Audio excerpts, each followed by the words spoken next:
Everyone knows about the Statue of Liberty, but there's a statue on the Upper West Side of Manhattan that I think most New Yorkers don't know about. It has an amazing story, especially for anyone who prays.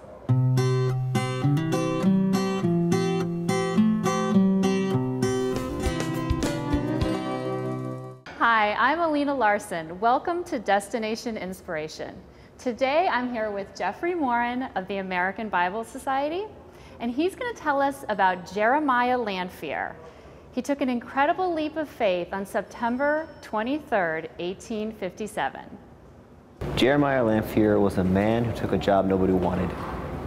He was invited to go to Lower Manhattan at a time when this economy was very similar to what we face now. It had been a boom economy for years, and the banks had over-speculated on tons of investments, and it just began to all unwind. That summer, 30,000 people lost their jobs. So if you were to take and go to Lower Manhattan at that time where he went, and take a church that was effectively closing, there was no job there. But he went. He went as what was called a lay missioner, and he went to, they surveyed the neighborhood and the people that were there. And what he saw were people just sitting on sidewalks. He saw men, primarily businessmen, and families who were just, he described them as heavy laden and downtrodden. And he prayed a simple prayer, "Lord, what wilt thou have me do?" And the response he found was, well, I'll invite them to prayer. And so he began on September 23rd, 1857, a noonday prayer. He created a handbill, a piece of advertising to invite people to come, and said, come to the church, come and pray with me for 1 hour on a Wednesday afternoon at 12 noon. And he sent this out to businesses and people and everyone within his region. And then he waited. And he sat 5 minutes, 10 minutes, 30 minutes, no one showed up. At the end of this first meeting, he had 6 people that showed up. He came back the next week, it doubled to 12. 2 weeks later, 60. 3 months later, 800.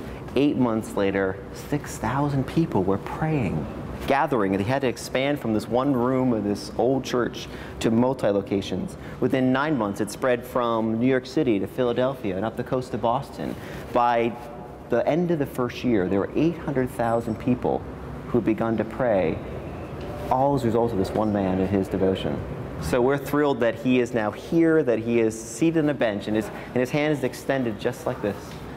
And the invitation is there, will you pray? Will you come, will you pray? Will you see what will happen if you take God at his word and you invite him to show you what he will have you to do? So at the commemoration of the 150th anniversary of this first time of prayer, this first gathering of prayer, a group of people led by an individual named John Beckett gathered what was called the Lanphier Trust. And their goal was to bring his story alive so that we would not forget.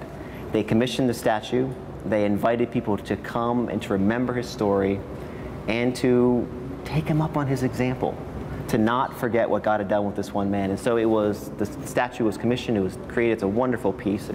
As you can see, it was placed here at the American Bible Society. This man who read scripture and who prayed. And let that be as simple as it was. It wasn't new theology, it wasn't new teaching, it wasn't even preaching. It was just read scripture and pray. And so for him to join up with us in the American Bible Society, for him to be here and have his light on Broadway is perfect.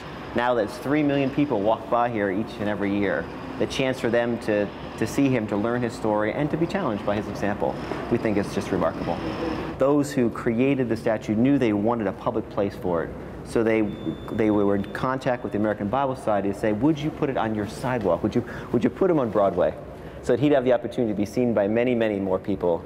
And so now for him to be seen by 3 million people a year and to interact with them is a thrill.